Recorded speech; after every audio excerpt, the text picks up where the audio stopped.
What shall I feed my baby? When shall I feed my baby? What shall I feed my toddler? When shall I feed my toddler? These are questions that all parents have, and they are very important questions because the way the baby is fed, the way the toddler is fed, really lays down the tissue, the cellular, the bone foundation for the rest of their lives. Hippocrates, the father of all medicine, said, let food be your medicine and medicine be your food. But it is a subject that does not, I believe, receive the importance that it should receive. A lot of time is spent on what toys, what colour coding in the child's bedroom, but the food that the child eats is of the most importance. And I know, ladies, that's why you're here to hear this lecture today, is to get some clarity on this subject. What I'd like to begin with now is I'd like to begin with the mother, because believe it or not, it's in utero, and it's actually even the mother's lifestyle habits even before she conceived that has a lot to do, plays a major part in the health status of the baby and how the baby grows. Now let's have a look, for instance, at the gut. You see, Hippocrates, the father of medicine, said, let medicine be your food and food be your medicine. But he said another oft-quoted subject or statement, not quoted nearly as much as let food be your medicine and medicine be your food, but he said all disease begins in the gut. The gastrointestinal tract is what he is referring to. The gastrointestinal tract is about an 8-metre tube in an adult human being. And it is a hollow tube. And anything that goes into that hollow tube is not part of you or me or baby until it gets broken down into tiny little substances and then absorbed into the blood. The blood is often called the life of the flesh or the river of life because the blood carries the nutrients to every part of the body. But it is in the gut that the breakdown of the food happens, and so nutrients in the blood, which are feeding every cell, are dependent on the proper function of the gut to break down that food into tiny substances. Now the gut is an interesting part of the human body because as I said, even though whatever goes in there is not part of you until it gets broken down, the gut performing properly is essential for the food to be broken down. Now let me give a little illustration of what the gut looks like. This is starting from the gastrointestinal tract area of the small intestine, because it's the small intestine where most absorption happens. So the lining of the gut basically looks like this. And these are called little villi. And over the villi is the little blood capillary network. You see, the food is coming down here, it gets broken down by enzymes at different parts in the gut, and when it gets broken down to the tiny substance called glucose, then it can get absorbed into the blood. But lining the gastrointestinal tract is a thick layer of turf made out of Lactobacillus acidophilus bifidus bacterium, so healthy bacteria. So it's this thick layer of turf that is lining this gastrointestinal tract, and it's made out basically of bacteria or healthy bacteria. And the role of that bacteria is protection. Protection is very important because, as I said, everything that goes down this gastrointestinal tract is not part of you till it gets broken down. And some things are coming down that gut that should not go into the blood. And so God designed the human body with this turf to play a protective role. But it not only plays a protective role, it is also important for absorption. So even though there are enzymes in the mouth, there are enzymes in the stomach that are breaking down food, the final touch of breakdown is happening in this thick wall or turf of bacteria. When a baby is in utero, that baby has a sterile gut. That sterile gut is referring to the fact that there is no bacterial wall. And the baby takes on that bacterial wall, that healthy or friendly flora, as the baby goes through the birth canal of the mother. And so can you see that understanding this is very important for the mother to have a correct balance of microbes in her gut. Now, what would interfere with this? What would interfere with this would be if the mother is a regular partaker of antibiotics. You've probably heard of antibiotics. Antibiotics have saved probably millions of lives so far. And antibiotics kill bacteria. And if a person's dying of a very severe lung infection and a strong dose of antibiotics is given to wipe out that bacteria, it can certainly save the life. But problem happening in society today is people have lost the simple ways of treating a cold or a flu. They've forgotten about taking garlic and having lemon and honey drinks and going to bed and giving their body the right conditions for healing. Many people are so fast and have so much pressure on them to make sure that the payment for the house goes in the bank, etc., etc. And so they take different drugs to suppress the symptoms, and they keep going to work. Am I right? This is happening. Whereas, did you know that a cold is a house clean? It's basically the body saying, can you just stop for a day? Can you just go to bed for a day? Can you stop eating for a day? Can you have lots of water? Maybe put your feet in hot water with a bit of mustard. Remember those old remedies Grandma had? And the people want to keep going, and so they take the antibiotics. And antibiotics are being used too frequently. And many people I meet are having maybe 2 or 3 courses every year. And little by little, this is coming in not only to kill off the bacteria in the chest, which probably would have been killed off very nicely by the body's own immune system and maybe a good dose of garlic, but it's also killing off, in part, this border protection. I call it border protection. And also it is compromising the ability for final absorption. But let's have a look at a woman who's had a couple of doses of antibiotics maybe every year. By the way, did you know that the body can cope quite well with about 2 courses in a lifetime? And some people, I gave a meeting last night with 50 people, I said, put up your hand if you've never had an antibiotic. Not one hand went up. If my son James, who's 35, was in the audience, his hand would have gone up. Very unusual human being to have actually reached the age of 35 years and never had an antibiotic. And by the way, he's still alive. And there's some of the things I'm going to touch on as we go through this meeting on some simple ways to help your child recover from simple ailments. But first of all, I wanted to lay a foundation. And we're having a look at the baby's gut flora as it's born. Let's say the mother has had a couple of doses of antibiotics every year. Her gut flora is getting compromised. Holes are eaten in that gut lining because of the antibiotics. Antibiotics can kill off unwanted bacteria, but they also kill off the good guys. They also kill off what's called the friendly or the healthy bacteria. And also, let's say the lady had eczema, psoriasis, and she took cortisone. Cortisone is another drug that kills off the flora.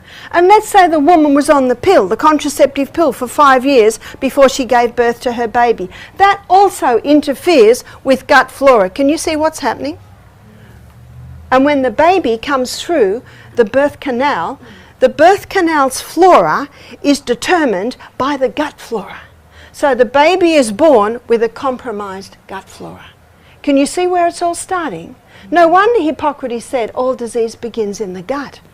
Let's say a baby is born by caesarean section. How much gut flora is that baby getting? None. I was talking to some midwives and they were surprised to hear me say that if a baby is born by caesarean section, then every morning the mother should paint a little lactobacillus acidophilus powder on her nipple. So the baby's getting a dose of that. Now, by the way, breast milk certainly will also put in some good gut flora. But can you see if the mother's gut flora is compromised, even her breast milk flora will be compromised. Now, on top of that, let's say the baby is not breastfed. Let's say the baby is given altered cow's milk, and many formulas are altered cow's milk. And because they're dried powders, they really don't have that gut flora. And because they've been interfered with so much, and by the way, homogenise and pasteurize kills off any flora that may be in that milk. Now, pasteurisation is happening to kill off harmful pathogens in the milk. But if you ask the farmer, he will never give homogenise and pasteurise cow's milk to the baby calf, because the baby calf will not live. And if the baby calf does live, the baby calf will not thrive. And yet many babies are being fed these compromised cow's milks, compromised, altered, because they've been altered, granted to kill off the harmful bacteria. But I have a friend who owns an organic dairy farm, and you go into his organic dairy, there is no smell. No smell, because he keeps it very clean. If every dairy was clean, there would be no need for pasteurization. Can you see that? But my daughter in America, she was living opposite a dairy. And if you went past that dairy, oh, the smell. It was filthy. And sometimes those things that go on the udder would fall on the ground in the manure, and the farmer would put it on the next udder. Now that milk has E. coli in it. That milk is a dangerous milk, and it is not fit for human consumption unless it is pasteurized. You see that? But the farm down the road is as neat as a pin. It is perfectly clean. But the truck picks up the E. coli milk and the lovely clean milk, and it all goes together. Can you see why pasteurization had to happen? Cow's milk's very good milk for cows. But you have a look at the size of a baby calf. It's far, far bigger than the size of a baby human. The milk that is closest to human milk is goat's milk. And I've met many babies, many mothers who had healthy babies on the goat's milk. So if a mother cannot feed her baby, that would be the best option. But let's go back to gut flora. We're going on a journey of looking at this gut flora. So the baby's born with compromised gut flora. And then the baby is given altered cow's milk, which is not feeding this gut flora. And then at the age of 2 months, the baby is vaccinated. And the vaccination further compromises the gut flora. Now, if the baby is born with a strong gut flora, then vaccination doesn't knock it so badly. Can you see that? Some babies react badly to vaccination. Some babies don't react badly to vaccination. And you see it all comes back to gut flora. Now, let's say at 4 months, the baby is given cereal. Rice cereal? Many mothers are told that. But did you know that it is all dependent on the teeth, the way digestion happens? The first teeth that a baby gets is 4 on the top and 4 on the bottom. And that my baby's got their teeth about 7.5. They began at 7.5. So maybe not those 8 teeth, not all through till maybe 8 or 9 months of age. And those teeth are called milk teeth. Do you know why they're called milk teeth? Because that's all babies should have. Milk. Now they're tearing teeth. If a baby has anything, the baby just has little tastes. Some of my babies were interested in a little taste, some were not. What do you give a baby at that stage? You give a baby a little taste of apple. And an old thing to do, and I used to do it, I got it off my mother-in-law, you put a piece of apple in a little net bag and you tie it off, and it's good for the baby's gums too. It helps those teeth to come through, but all they're really getting is they're sucking juice out of the apple. Or a celery stick. Or another really good one is eat off all the corn off a cob. And when all the corn's gone, give that to the baby. And the baby will hold it, fits nicely into the hand and sucks. Notice, baby should not be doing any of this till the baby can sit. Digestion, have you ever tried eating a meal while you're lying on your back? Baby should be able to sit. When's that? About 7.5 months. Baby should be able to put to mouth. It's around that age. And baby should have some teeth. No teeth, no food. The equation is very simple. Now the next teeth that come through are the molars. They come through about here. And the molars appear between 14 and 20 months of age. When ptyalin appears, then something appears in the mouth, and this is a very important part of baby's digestion. Ptyalin. Ptyalin appears, and ptyalin is an enzyme. It's an amylase that breaks down starch. So babies have no ability to break down starch until the molars are fully through and ptyalin is now present in the mouth. And what's the mother told from many baby health centres? To give her baby Firax or rice cereal at 4 to 6 months of age. But the baby has no ability to digest or break down that starch till the molars are through. So let's go back to gut flora. Baby's born with a compromised gut flora. Baby is immunised. Baby is having compromised or interfered with altered cow's milk. And then baby is fed at 4 to 6 months with a food that the baby cannot break down. Border protection's gone. So what's starting to happen? Partially digested particles of that starch is now getting into the blood. The blood sees it as an enemy. The blood creates antibodies. And those antibodies can create allergies. So baby gets asthma. Baby starts to get eczema. How many mothers have I spoken to that their babies are getting eczema when they're weaned off the breast? And when they're weaned off the breast, what do they have? Is the altered cow's milk? Or they start to feed them food. Now, many a mother goes to her baby health centre advisor and says to her, my baby's not sleeping through the night at 6 months of age. So the woman will say, give your baby a little rice cereal every night before they go to bed. Do they sleep through the night? They're knocked out. They've got this lump in their gut that they're unable to digest. And then the mother noticed that the baby's breath's not very nice anymore. You see, it all gets back to this border protection. And sadly, babies with hugely compromised guts who've had no repair or rebuilding or repopulation of that gut flora and given the Firax too young and the altered cow's milk, by the second or sometimes third vaccination, very sad that the baby dies, or the baby gets autism, or the baby gets epilepsy. Very, very sad. Dr. Andrew Wakefield is a British endocrinologist. Sorry, not an endocrinologist, a gastroenterologist. And he noticed that a lot of young children who were coming to him, even in their first year of life, with compromised gut. And why were they coming to see this gastroenterologist? Because the baby had almost non-stop diarrhea, or the baby was bringing up a lot of the milk.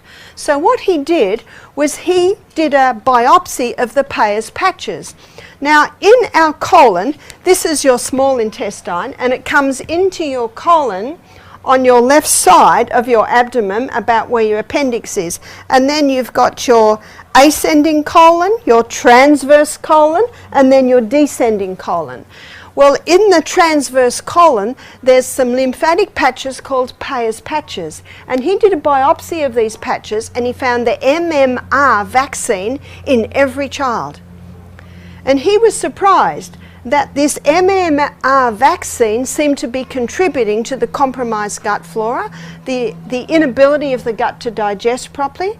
He also found that a lot of his patients, young children, were autistic. So he wrote an article in the Lancet implying very slightly that the MMR vaccine was a contributing factor to these gut problems and also to autism. Well, I'm afraid the pharmaceutical companies rose up in arms because you see the implications. This man's a gastroenterologist. He's a doctor. He is not anti-vaccine. He was more pointing out when they are put together, they appear to cause a problem.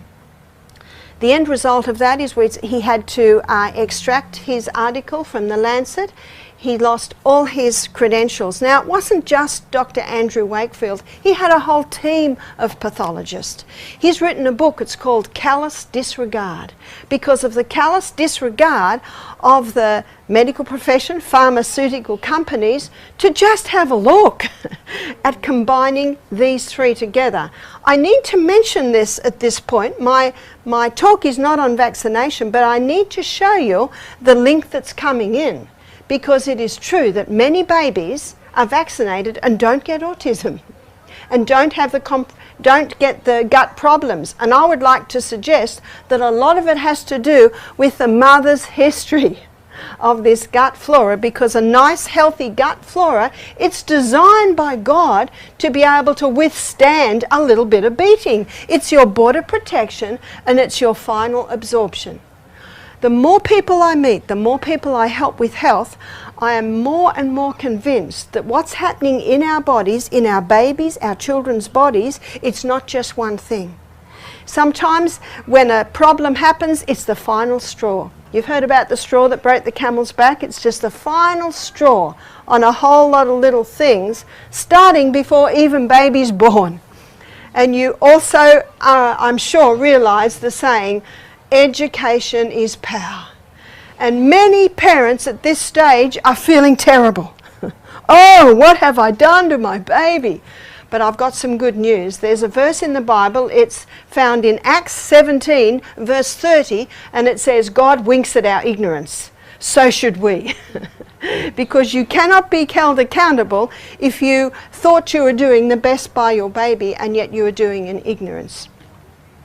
The only hope of better things on planet Earth, I believe, is the education of people in right principles. And I'm so happy to see mothers in front of me here, because if the mothers are educated, now they start to know how to build the health and the strength of their children.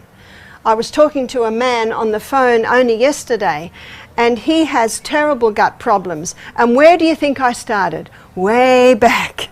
Sadly, his mother has passed away. But most mothers of that era, because his mother was a baby boomer, and it was the baby boomers that first used the pill, the contraceptive pill. So if the mother's on the pill, and by the way, why would a human being have a course of antibiotics twice every year? Usually because of sinus problems, usually because of congested chest, maybe it's asthma, maybe it's bronchitis.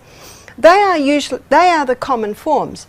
Or often in children is ear problems. Newton's third law of motion states that to every action there is an equal and an opposite reaction. Why? We always need to look at why. When a person has excess mucus, constantly blowing nose, the eustachian tubes, which are the tubes that link your eyes and your nose and your mouth and your ear, often called the eustachian tubes. When interference is happening in there because of excess mucus, there's the ear problems, there's the sinus problems, there's the blowing of the nose, the chest problems. Why has that been caused? It's usually an allergy. And the most common allergens are dairy. I was reading one newspaper article that was showing a research in Australia that state that 60% of Australians can't handle cow's milk. Now the cow has 5 stomachs, and at the end of those 5 stomachs there's a substance that's very, very similar to yogurt and feta cheese. So if a human being wants to eat dairy, they are really the 2 ways that it should be eaten. And lactose, which is what the allergy usually is to, if the feta cheese and the yogurt is well made, there is no lactose left. It's the milk sugar, because the culturing process has broken that all down to a substance. This is fairly easily to digest. One lady said to me, well, what milk do you drink, Barbara? I said to her, I'm weaned. I'm an adult with teeth. I eat food. You see, milk is for babies, and cow's milk is for baby cows, and human milk is for baby humans. But granted, not every mother is able to feed her baby. If a mother really wants to, she can contact the Australian Breastfeeding Association, ABA, and they have wonderful helpers in helping women to breastfeed. So number one allergens is dairy products. Whenever I look, particularly at a little Aboriginal child, and there are quite a few that living round our way, with green coming out of their nose, they're a little bit extra on the weight, and they've got a chesty cough, and they're pulling at their ears. You know what I say? There's a cow's milk baby. There's a cow's milk baby. I met a lady one day. She said, I could not feed my baby. She was in her 60s. She said, the doctor tested my milk. It was thin and it was blue. What is she comparing it to? What is he comparing it to? Cow's milk, which is rich and thick and produces that rich, thick mucus, especially the green stuff. Do you know that milk is perfect for the needs of a human baby? So dairy is a very common allergen. Don't we need milk for our calcium? Well, the orangutans and the elephants and the giraffes and the apes, where do they get their calcium from? Greens. You see that a cow can the baby calf can access the calcium from the mother's milk because it's got 5 stomachs to break it down and make it into a form that is accessible. But did you know that the countries in this world that consume the highest amounts of dairy products have the highest incidence of osteoporosis? It is not true that cow's milk will deliver a good form of calcium. It is a form of calcium that's very difficult for the human body to access. So dairy is a very common allergen. The other common allergen is wheat. And many cereals that babies are given are wheat. Some mothers have told me they soften Wheat Bix with milk to give it to their baby. Then the baby's getting the 2 allergens. Now, the wheat that God created was called emmer wheat. And the protein or the gluten structure of the emmer wheat is very fragile. And it's good that it's fragile because our gut can easily break it down. But in the 1950s, wheat was hybridized in Mexico. It was hybridized, and this hybridized wheat, it didn't grow as tall, only about this tall. It produced grain a lot quicker, and it almost doubled the yield of the grain. And they hybridized the wheat so that it would produce more wheat so that the starvation problem in Mexico could be solved, and it solved it. And no one complains about that. In fact, a Nobel Prize was received by the researchers that did it. But the problem arose in the 1970s when that hybridized wheat grain went all over the world. And that hybridized wheat grain has a very complex structure. Complex structure means a lot more difficult for the gut to break down. Now, if the gut looks like this, can you see what's happening with this? It's barely able to be broken down. So border protection is compromised, and so partially digested parts of this wheat grain is getting into the blood. And so the white blood cells produce more eosinophils, which are a special type of white blood cell designed to deal with these remnants of the partially broken down grain. And when high eosinophils are present, you see eosinophil has histamine in it. So when high eosinophil is in the blood, you get high histamine. And high histamine spells allergy. And that's the sinus, that's the hay fever, that's the congested chest. Some people, I find, get irritable bowel disease, some people get eczema, some people get constipation. All of these things are caused because of this hybridized wheat grain. Now, some people can handle wheat. Can you see they are the people with strong border protection in place? It is this hybridized wheat that is causing the problems. And if a mother rings me up and says, my baby has eczema, I said to her, is your baby eating food? No, my baby's only 6-7 months of age, and I've heard your message on don't give the baby food until they have a good set of teeth. But my baby still has eczema. And so then I went to the mother's diet. And I find the mother's eating a high dairy, lots of sandwiches, toast, wheat cereals. I said, aha. I said, you need to be stopping all wheat, you need to be stopping, and of course, you look at in society today, how many people eat cereal and toast for breakfast, sandwiches for lunch, pasta for tea? That's almost 100% wheat diet, isn't it? So I say to the mother, you've got to stop all wheat. And if the mother says, oh no, I can't do that, I love wheat. So then I say, well, maybe you need to put your baby on goat's milk. It's just a decision a mother has to be made. Some mothers choose to change their diet, some mothers choose to put the baby on goat's milk. It's a personal choice. In fact, I've seen babies' skin clear up in 3 weeks. In only 3 weeks after eliminating the most common allergens. Now there are 2 other grains that don't have quite as complex or high gluten structure, and that is barley and oats. But if there's a suspected allergy, my suggestion is stop them all for a few months. It will take about 4 months for your next set of white blood cells to be totally made, so the symptoms may not subside for a few weeks. And then, maybe after a couple of months, introduce oats and just observe. Maybe introduce barley one at a time and observe. You see, your body's very, very faithful. I believe everyone should be their own doctor because only you know how you feel, only you know how different things react in your body. And the mother should be the doctor of her baby because no one knows her baby like her mother. I can remember spending hours just gazing at my baby. I knew every eyelash. I knew every little crease of the mouth. Every mother does. And the mother knows if her baby's not right. Isn't that true?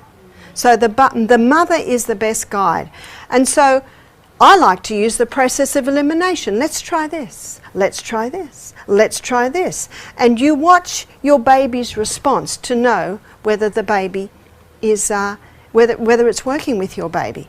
You see, the best guide, if your baby is doing well, is your baby is happy, your baby has lots of wet nappies, and your baby is a nice, comfortable size. Some babies are slight, some babies are big. So, what grain could we have? Have you heard of spelt? Spelt is a wild hybrid or a field hybrid of the original Emma wheat grain. And that field hybrid has the gentle structure. And if that spelt flour is made into sourdough bread should really be called cultured bread because it is certainly not sour. But what sourdough bread does, it's a cultured bread, and it contains Lactobacillus acidophilus and Bifidobacterium and wild yeast. And it breaks down that protein or that gluten structure in the grain. And so when the person eats the spelt sourdough bread, it breaks down the structure so it's even more fragile. And fragile is good news because that fragile structure is easily broken down in our gastrointestinal tract. My suggestion is any baby that has eczema or asthma, they're 2 very common allergens that a baby has, that initially the mother even cut out all of these and have gluten-free grains like rice, like buckwheat, the Polish know buckwheat. Another one is quinoa. Are you familiar with quinoa? It's spelled quinoa. Another one is polenta, amaranth, millet. Millet is a very nice alternative to oat porridge. We serve these other grains at our health retreat. At our health retreat, we don't serve any gluten at all. Some things we might do a little spelt flour, but we might use ground walnuts or something like that to spread it out. This explains why so many babies are having this sickness. So how can we strengthen our babies? How can we get their immune system up? And as you can see, getting the immune system up means we've got to repair this gut wall. If you don't turn the tap off, you're still going to be mopping up in the other corner. I suggest all mothers make their babies dairy-free and gluten-free. And as the baby gets strong, You know, because you got a happy baby, if your baby's not happy, there's something wrong. Now, obviously, your baby's hungry and you don't tend your baby's going to get very unhappy. So, you know what I mean, within reason. So, how do we repair that gut wall? Let's make a list.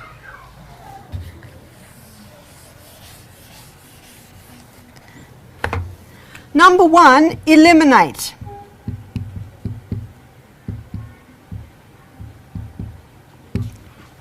Eliminate the common allergens. The third common allergen is refined sugar.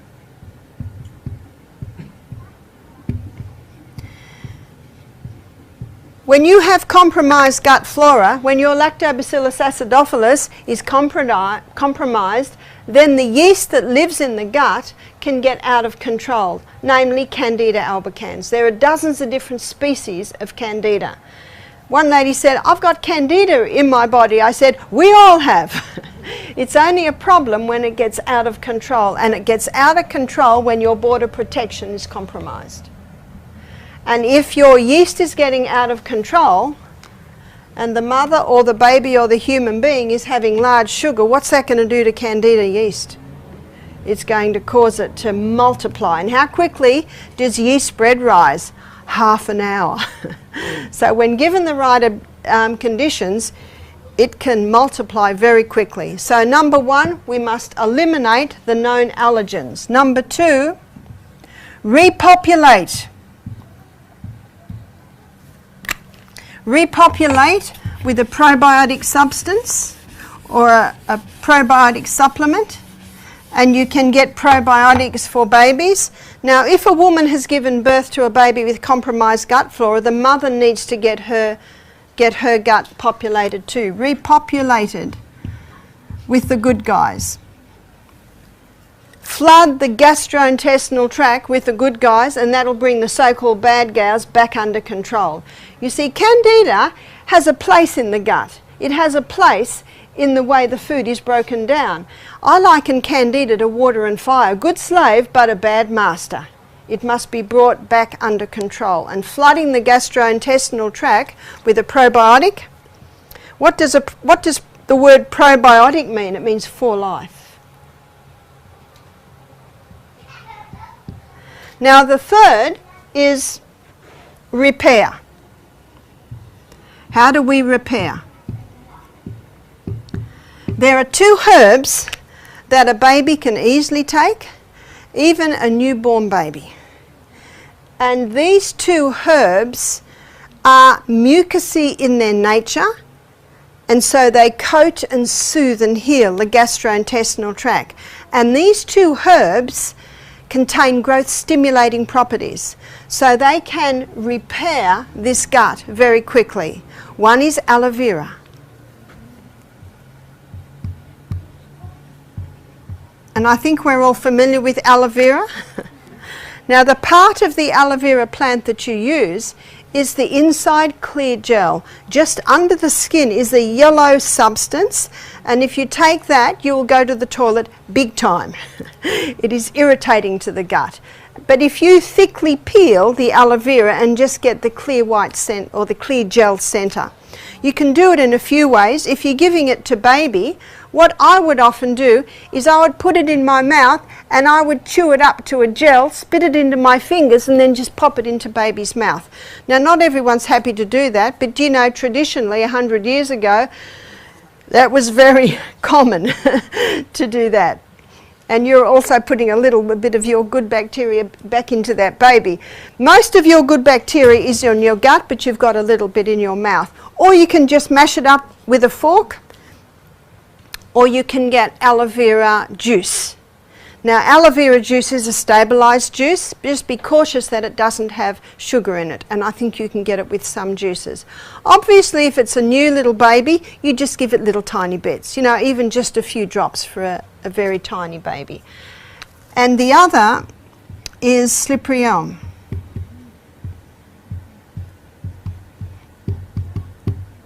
Slippery elm is the powdered bark of the slippery elm tree. It is an American tree. And when you buy it, it's like a fluffy powder. It just looks like the powdered bark of a tree. And when you put water with it, it goes like a thick jelly. If you put more water with it, of course it thins it out a little bit. And this is an excellent herb for baby. It'll coat and soothe the gut if the baby has colic. By the way, no baby would have colic if the mother eliminated all of this out of her diet. And the Australian Breastfeeding Association, they are big pushers for that as well. How nice if a baby doesn't have colic, eh? And if the baby has colic and you've got a baby who's 2 months old and you've just found this out and it's going to take a month for your body to adjust to having this out, the good news is you can give your little one a bit of slippery elm every night. You can mix it with a bit of breast milk and just pop it into their mouth, just a little bit of a finger putting it in, and put the slippery elm in a little lump mixed with a bit of milk, and then quickly put the baby on the breast, and then the swallowing action will take it down. You can put a little extra fluid in it and make it more watery, and even put it in a little syringe and squirt it down the side of the baby's mouth. You'll find, necessity is the mother of invention. You'll find ways to get it in with your baby. Now, if the baby has an upset stomach, this certainly can help, but there is something else that I call the baby herb. I believe God designed this for baby. It's chamomile. And chamomile has two main actions on the human body. It is a mild sedative. That sounds attractive, doesn't it, when baby's upset? It is a mild sedative, but chamomile also is calming on the gut. It's calming on the gut. It doesn't quite do the repair that these two do, but it is a very calming herb for a little one. My fourth baby, was a home birth, and she was a very large baby. She was 10 pounds, and as you can see, I'm not a very large lady. And there was a little bit of a squeeze to get her out. And when she was born, she had marks on her forehead as if it had been a little bit of a squeeze for her. Now, my little Julia baby, she cried a lot, and usually if it's a slightly traumatic birth, you will find that. And my little baby had to be held nearly all the time. If I wasn't holding her, someone else would. And I got her a dummy, because when a baby sucks a dummy, it relaxes them. And every time I put the dummy in her mouth, I dip it in a bowl of chamomile tea. And so over the day, she's getting lots of drops of chamomile tea. And I found that the chamomile tea reduced her crying by about half. She didn't cry non-stop because I held her, but she was not a happy baby. But the chamomile tea made a huge difference. By the way, at the age of 3 months, a smile came on her face, and the smile hardly ever went away. Let's fast forward, and she's 18 years old, and she went into a restaurant to apply for to be a waitress. And they don't usually give a waitress a job as a waitress unless she's had experience, and she had had no experience. And the interviewer said to her, "You've got no experience, but you haven't stopped smiling since you've sat in front of me, so you've got the job." Just a little story on the mood. If baby's not happy, there is something wrong. I remember she's my third daughter. I didn't hear her cry for months. That should be. The mother can tell the baby's getting a little bit upset, so the mother picks it up. Oh, she needs a nappy change. Oh, she needs a feed. Now notice one of the first things I said to you was when. What shall I feed my baby, and when shall I feed my baby? So first of all, we're looking at what shall I feed my baby. I'll define that, and then I want to define when to feed the baby. So by showing you the things to eliminate, by discussing with you the teeth issue, my suggestion is baby should not be fed food. Only maybe little tastes in the latter part of their first year of life. And then when the molars appear, little by little, you can start to introduce things. But the best first foods are really fruits and vegetables. Now, I never made baby food, ever. People used to say to me, "It's all right, Barbara, just mash it up if they haven't got teeth, and just scoop it into their mouth," and what happens? It just comes straight back out. That's because the tongue and the bottom lip come together to suck. So when you put a bit of food in that baby's mouth, the tongue and the top lip come together, and what happens to the food? What's the baby telling you? They're not ready for that food. And mothers used to say, it's all right, Barbara, just scoop it up and keep poking it back in. Do you know the baby's telling you it is not ready for food?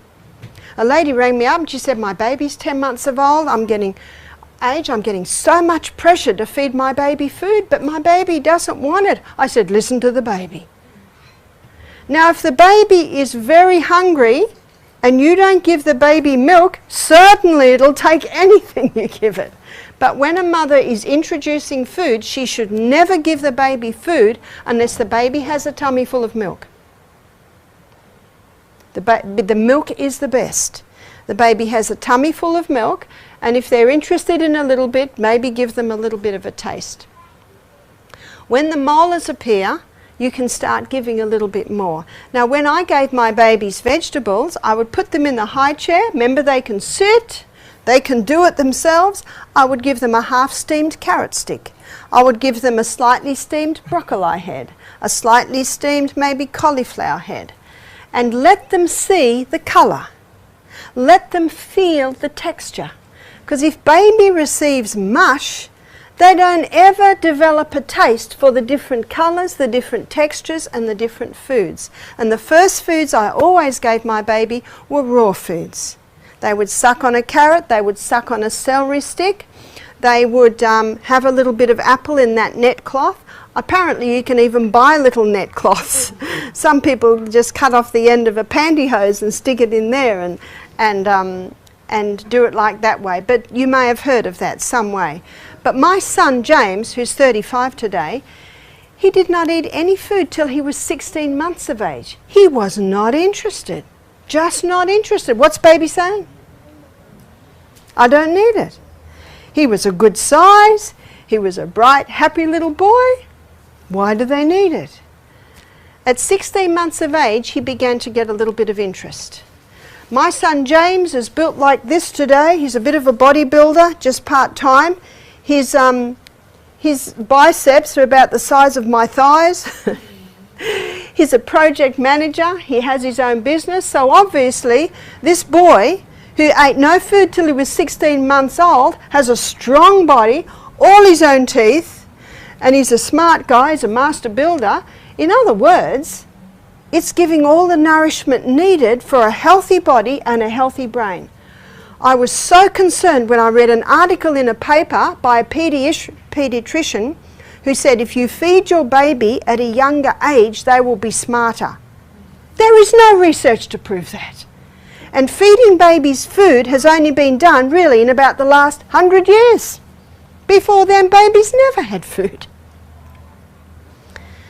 My daughter Emma, she lives in America. She has twin girls. She has 5 children, but 2 of them are twin girls. They're 9 now. At the age of 16 months of age, they were running around the room and they had never tasted food. Never even tasted food. When they sat at the table and everyone ate, they had blocks and wooden spoons and things to chew on.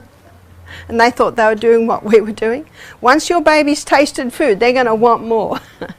So that's why be cautious with the introduction of food. One lady said, but my baby's grabbing everything to put it in their mouth. I said, they'll put their big toes in their mouth. If the caterpillar is crawling along, they'll put a caterpillar in the mouth. They don't know. They test everything by their mouth, have you noticed? So that is not a good guide. And so when shall you feed your baby? Your baby's stomach needs a rest. I tried never to feed my baby under 3 hours. Some babies are happy with 3 hours, some babies are happy with 4 hours. What I would do is I would do everything. I would distract my baby, walk with my baby to try and go the distance. Now, if my baby had a cold and was miserable, sometimes I'd go to 2 early. If my milk seemed a little bit low of an evening, I might go to even a 1.5 hour, but it was just a short period of time to build that milk up. The Australian Breastfeeding Association has excellent counsellors that can guide you in all of these things. But when baby's fed hourly or half hourly, that can really irritate the stomach. The baby needs times of rest. When do you feed your toddler? Feed your toddler at meal times. I would feed my toddler breakfast, then I would feed my toddler lunch, and then I would have them a little bit at night. If toddlers are eating all day long, they never eat a good meal, their stomach gets irritated. And you've got an irritated little one whose stomach's always irritated. You see, it takes 3.5 to 4 hours to digest a meal. And then the stomach needs a little bit of a rest. And many toddlers say they're hungry when they're just bored. Many toddlers say they're hungry when they're actually thirsty. And how many times does a toddler cry and cry for food? You give it food, then they want to drink. And yet drinking with the meals dilutes the gastric acid. So very important to do that. I raised 8 children on this method and I had very happy children. What do you do when they're sick? When they're sick, I wouldn't feed my baby much. I would only do breast milk, even if my toddler by now is eating food. Maybe just watermelon. They need to eat lightly so all their body's energies go to healing. And the body can heal itself. One thing I might do when they had a chest cold was I might slice some garlic finely, put it in a cloth and wrap it on the bottom of their feet. In about 2 minutes you can smell garlic on your baby's breath. Takes 1 minute for 1 drop of blood to go round the whole body. But you will find your baby is strong and healthy and will heal quickly. What about a fever? I never gave my baby Panadol because a fever is your friend. And 3 things to remember with the fever: it's your friend. When all the rubbish is burnt up, the fire will go out, and water will put the fire out. If the baby has a fever, you can put the baby in a tepid bath and the tepid water will draw the heat out of the body. Or you can wrap your baby in a wrung out wet sheet and then a little woolly blanket and cuddle your baby. They won't like the wet sheet, but once you've got the little woolly blanket on, they're comfortable. And that cold wet sheets pulls that extra heat out of the body and into the wet sheet. They might fall asleep in it, that's all right. Or you might take it off within 10 minutes, and that's a very good way just to get that temperature down. The only time a baby will be in trouble with a fever is if the baby's dehydrated. So make sure the baby's having lots of breast milk, lots of water. Even at that time, I might even feed the baby a little bit more. You've got to get that fluid into the baby. I trust this lecture has enlightened you as to how to feed your babies, when to feed your babies, how to feed your toddlers, and when to feed your toddlers. Thank you for your attention, ladies. Do we have any questions? Yes. There's a microphone. Okay. My son is now 8 years old, and he didn't have any skin problem until just a year later. Last year, when he started developing some eczema on his ear. And I took him to a GP, and the GP said, oh, it's a common problem among children where you have split or a cut just right under the ears. And it keep on popping back on. Yes. And he's vegetarian. Does he have wheat?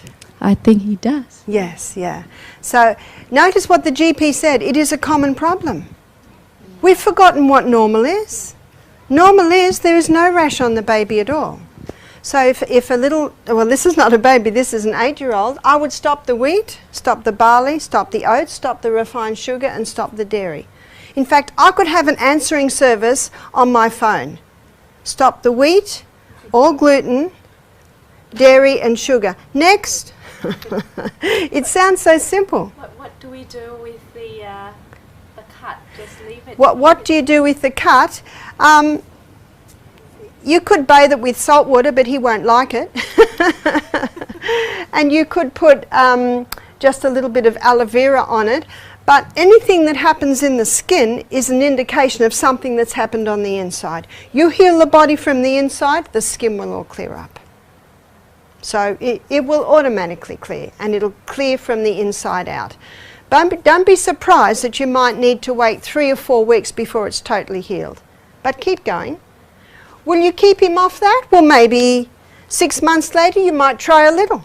See what the reaction is. Sometimes children can't cope with it for 3 or 4 years, and then they can start to have a little. That's why you watch. You watch what your body responds to. But you have a look. Wheat is in so many things. That's why I say become Chinese, live on rice. Easy way to do it. Any more questions before we close? That's good. That means I've answered all your questions. Thank you for your attention.